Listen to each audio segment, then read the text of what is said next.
Yeah, I've heard you should only refinance if you can drop your rate by at least 1%. Otherwise, it's just not worth it, right? Yeah, that's a super common belief, but it's not actually the best way to decide if refining makes sense. Let me ask you this. If we could lower your monthly payment without spending anything, would that be worth it? Well, yeah, of course, but don't I need to drop my rate by at least a full percent for that to happen?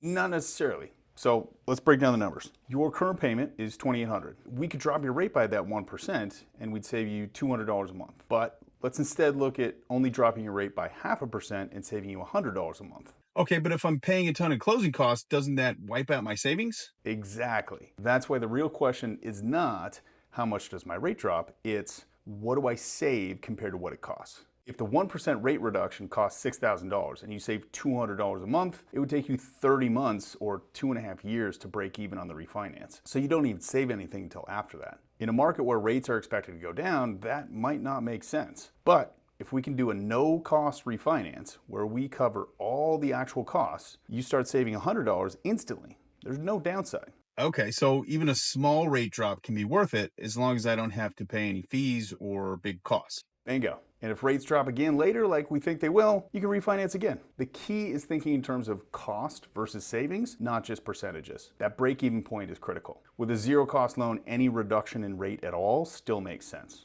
Wow, I guess I've been thinking about this all wrong. Let's see what my options are. If you've been waiting for a massive rate drop, you might be missing out on real savings. Let's run the numbers and see if it makes sense for you. Zero pressure, just facts.